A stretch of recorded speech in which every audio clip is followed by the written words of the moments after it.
Muy seguramente a ustedes les han vendido la idea de que el conflicto entre Israel y los palestinos es un conflicto supuestamente territorial. Pero, en verdad, este no es un conflicto territorial.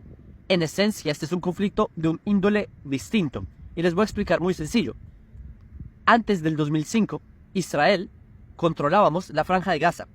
No solo eso, que durante todo ese tiempo, los palestinos o los árabes que vivían en la Franja de Gaza, ellos pedían que Israel nos retiráramos a lo que se conocen como las líneas de 1967. ¿Qué pasó? Que en el 2005, así ocurrió, Israel nos retiramos de la Franja de Gaza y le entregamos la Franja de Gaza a los palestinos. Israel retiramos a nuestras familias, sacamos personas de sus casas, sacamos a los muertos de las tumbas, de los cementerios judíos, sacamos a los cadáveres que estaban enterrados, sacamos todo para entregárselos, se le dieron las llaves a los palestinos. ¿Para qué? En esa época, en el 2005, se creía que los palestinos por fin, ya que se cumplió lo que ellos tanto pedían, que Israel se retirara a las líneas de 1967, que son las guerras de los 6 días, que si nos retirábamos del territorio, ellos iban a crear un país, el Singapur de Medio Oriente, un Mónaco, un país que iba a tener éxito en Medio Oriente. ¿Y por qué? Porque Gaza era una zona en donde había una economía muy buena que alimentaba a Israel, exportaban afuera de Israel. ¿Qué ocurrió?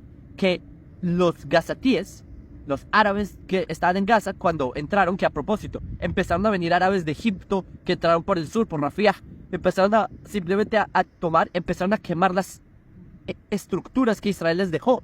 Los, ¿cómo se dice? Sinagogas, empezaron a quemar todo, los invernaderos para cultivar, que Israel les dejó los invernaderos para que tengan una economía, los quemaron.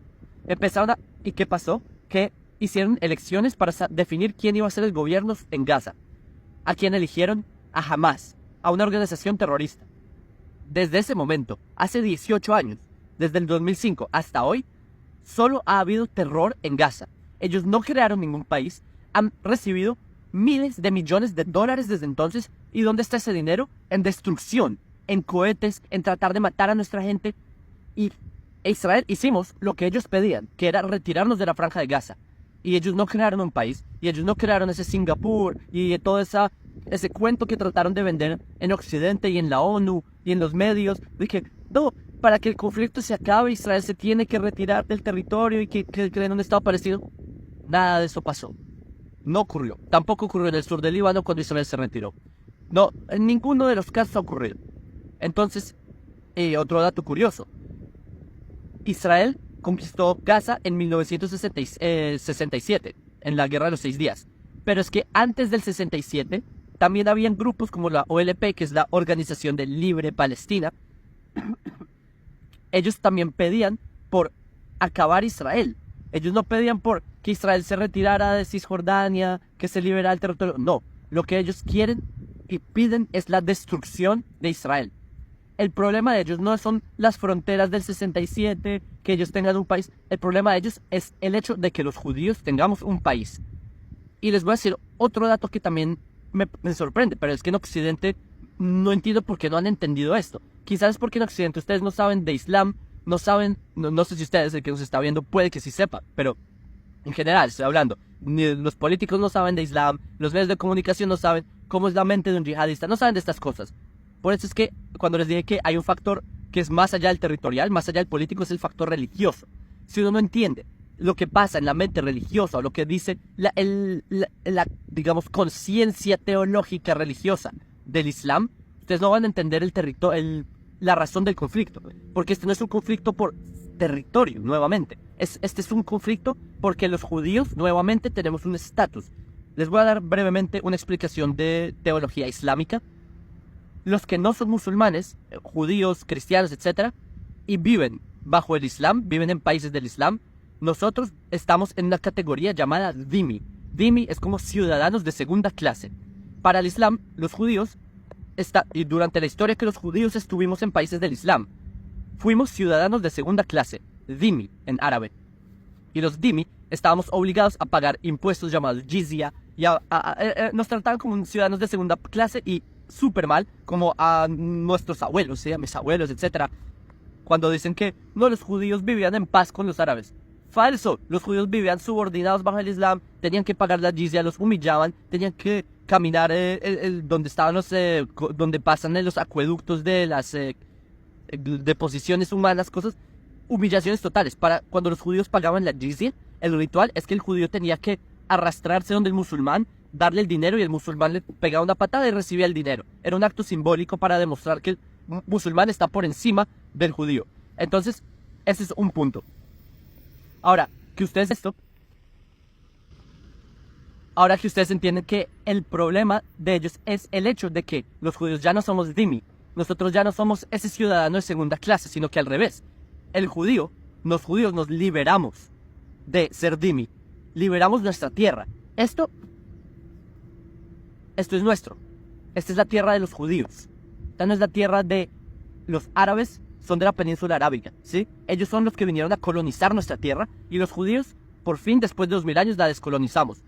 ¿Qué pasa? Que a pesar de que es nuestra tierra, los judíos fuimos tan ingenuos de ofrecerle paz a una religión que quiere nuestra destrucción. Por favor, busquen ustedes en internet. Carta Fundacional de Hamás. Es el documento corazón de Hamás. Carta Fundacional de Hamás. Búsquenlo.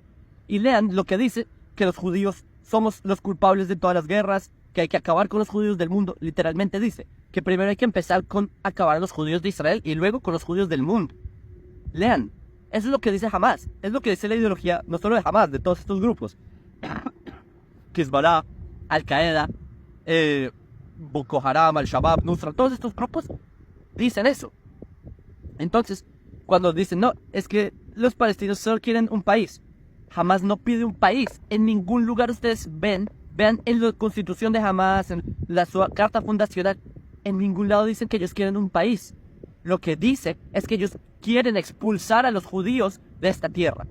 Es lo que dice. Y también traen un hadith que dice que, esto es en Bukhari, creo que está. Un hadith que dice que van a exterminar a todos los judíos, que los judíos en el día del juicio final, los musulmanes van a matar a los judíos y los judíos nos vamos a esconder detrás de piedras y árboles y que la naturaleza se va a poner en contra de los judíos. Señores, esto, lo que ustedes ven, todo este caos, toda esta destrucción, esto no es un conflicto territorial. Entiendan que Israel ya se intentó darles a los palestinos, ¿sí? Los árabes de la península arábiga que llegaron, ¿sí? Que se pusieron el nombre palestinos en los años 60. Los verdaderos palestinos somos los judíos. Les recuerdo, el nombre Palestina se lo pone el emperador Adriano a Judea, ¿sí? Que lo toma un nombre Heródoto de las costas de Ashkelon, que por Heródoto lo saque. Pero el punto es que en la época de Adriano, los palestinos éramos los judíos. De repente, ya en el siglo XVIII, XIX, empiezan a llamar incluso también en el siglo XIX, a los judíos se les llamaban los palestinos, a los judíos. Hay documentos del Imperio Otomano que los judíos éramos los palestinos. En los años 60 se inventaron ese pueblo que pide un territorio que en verdad no lo pide, sino que Occidente creen que ellos quieren un país. Ustedes en Occidente tienen que entender que este no es un conflicto por territorio. Este es un conflicto por si Israel existe o no existe. Y nosotros vamos a hacernos y asegurarnos que Israel va a existir para siempre. Ya la pasamos mal. La primera destrucción con los babilonios, no aprendimos la lección. Segunda destrucción con los romanos. 2000 años después aprendimos la lección. De aquí no nos mueve nadie. No nos mueve ni Hamás, ni Irán, ni ningún enemigo. Y quiero decir un último mensaje para mis amigos judíos en la diáspora. Todos los que nos miran en nuestro canal, que son judíos. El antisemitismo o la judiofobia y los ataques contra judíos se han incrementado mucho en todo el mundo. En Estados Unidos, en los campuses universitarios, en Rusia hubo un pogrom en un aeropuerto y fueron literalmente a matar israelíes que llegaron a un aeropuerto. Literalmente hay una grabación entrevistando a un niño y le preguntan por qué viniste acá. Un niño ruso, sí, que musulmán que vino al aeropuerto a matar judíos. Le preguntan al niño a qué viniste. No, a degollar judíos. Y muestra, en su mochila tiene un cuchillo. Y dice, no, vine a degollar judíos. Un niño. En Rusia. ¿Qué está pasando en Europa? Están quemando sinagogas. En Latinoamérica, grafiteando sinagogas. Nicaragua, ¿qué pasó? Un cementerio judío. Lo llenaron de esvásticas, destruyeron lápidas. Se están metiendo con los muertos judíos. Francia, amenazas bomba a escuela. España, en todo lado. El odio a los judíos está en todo el mundo. Entonces, cuando vienen estos locos a decirme, no, la solución es que los judíos